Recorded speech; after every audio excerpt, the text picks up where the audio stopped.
সেনাবাহিনী ও জনগণকে মুখোমুখি দাঁড় করানোর ষড়যন্ত্র চলছে দাবি জুলাই অভ্যুত্থানের অন্যতম সংগঠক হাসনাত আব্দুল্লাহর। জানান, সেনাবাহিনীর প্রতি তার আস্থা ও শ্রদ্ধা আছে, দলগতভাবে এনসিপির অবস্থানও সেনাবাহিনীর বিরুদ্ধে নয়। তবে রাজনৈতিক সিদ্ধান্তের বিষয়ে দেশি বিদেশি কারো হস্তক্ষেপ সহ্য করা হবে না।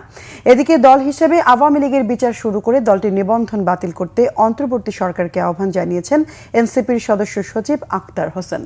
বিস্তারিত নাবিল জাহাঙ্গীরের রিপোর্টে। গণহত্যার দায়ে আওয়ামী লীগের বিচার, নিবন্ধন বাতিল, রাজনৈতিক ও সাংগঠনিক কর্মকাণ্ড নিষিদ্ধের দাবিতে শনিবার বিকেলে জাতীয় জাদুঘরের সামনে সমাবেশ ও বিক্ষোভ মিছিল করে জাতীয় নাগরিক কমিটি এনসিপির ঢাকা মহানগর শাখা। সমাবেশে অংশ নিয়ে জুলাই গণহত্যা সহ টানা ১৫ বছরের শাসনামলে হত্যা, গুম, খুনের অভিযোগে দল হিসাবে আওয়ামী লীগের বিচার শুরুর দাবি জানান জাতীয় নাগরিক পার্টির নেতারা। এ সময় সেনাবাহিনীর প্রতি পূর্ণ আস্থা আছে জানিয়ে এনসিপির দক্ষিণাঞ্চলের মুখ্য সংগঠক হাসনাত আব্দুল্লাহ বলেন, জনগণকে সেনাবাহিনীর মুখোমুখি দাঁড় করানোর ষড়যন্ত্র চলছে। বাংলাদেশ সেনাবাহিনীর উপর আমাদের পূর্ণ আস্থা, পূর্ণ সমর্থন এবং এই ইনস্টিটিউশনের উপর আমাদের পূর্ণ শ্রদ্ধা রয়েছে।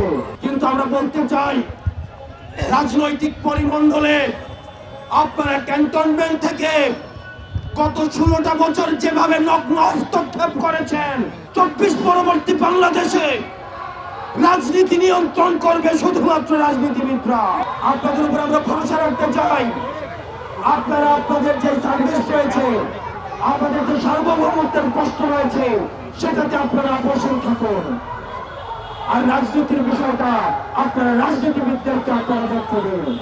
অন্তর্বর্তী সরকার দল হিসেবে আওয়ামী লীগের বিচারের উদ্যোগ না নেয়ায় ক্ষোভ প্রকাশ করেন এনসিপির সদস্য সচিব আক্তার হোসেন। তিনি বলেন, গণহত্যাকারী দল আওয়ামী লীগের নাম, মার্কা বা আদর্শ নিয়ে বাংলাদেশে রাজনীতি বা সাংগঠনিক কর্মকাণ্ডের সুযোগ নেই। শুধু আওয়ামী লীগের নেতা কর্মীরা নয়, দল হিসাবে আওয়ামী লীগের বিচার করতে হবে, আওয়ামী লীগের নিবন্ধন বাতিল করতে হবে, আওয়ামী লীগের রাজনৈতিক এবং সাংগঠনিক কার্যক্রমের উপরে নিষেধাজ্ঞা আরোপ করতে হবে।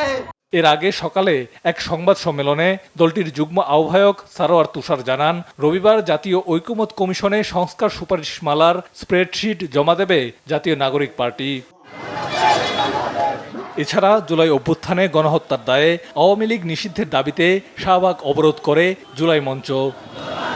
নাবিল জাহাঙ্গীর, বাংলা ভিশন, ঢাকা।